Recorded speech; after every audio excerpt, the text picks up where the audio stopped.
देण्याचं काम, सगळे आजार भागवण्याचं काम माझ्याकडं बाबाने दिलं, ती सेवा मी करत असतो. आपल्याला परत एकदा या कुंभमेळ्याचं आमंत्रण देतो. आणि वारकरी संप्रदाय जे आहे याच्यात वारकरी आहे ना सगळे, बरेच जण हात वर करा वारकरी. वा वा, रामकृष्ण हरी.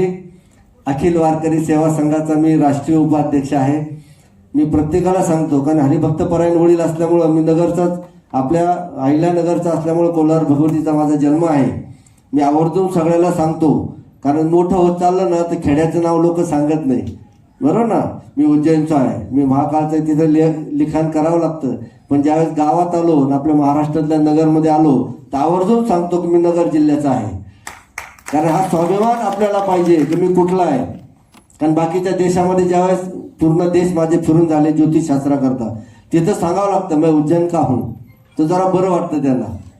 पण तिथं बी मागं अमेरिकेला ज्यावेळेस नगरचा माणूस भेटला तो ने महाराष्ट्र में, मैं भी महाराष्ट्र में हूँ. महाराष्ट्र में कहाँ से हो आप, तो मैं नगर से हूँ. पहले अहमदनगर बोलला, मला अहमदनगर मुझे नहीं पता. मग तो नगर से हूँ, मग मराठी बोलला म्हटलं.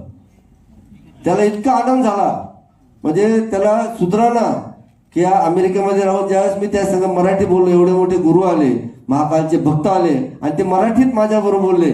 त्याच्या एकट्याच्याच घरी गेलो मी बिगर पैशाचं, आणि त्यांनी सगळ्याला ओरडून सांगितलं महाराज आमच्या जिल्ह्याचे, आमच्या गावचे आहे. म्हणजे मराठी लोकांना, तिथले हिंदी लोकांना, इंग्लिश लोकांना काही कळत नाही. कारण मला जास्त इंग्लिश नाही येत, कारण गादीवादी होतो ना. म्हणून काय केलं की तिथे गेलो मशीन देतात, मग मशीनमध्ये मी हिंदी बोललो की त्यांच्या भाषेत सगळ्याला कळतं.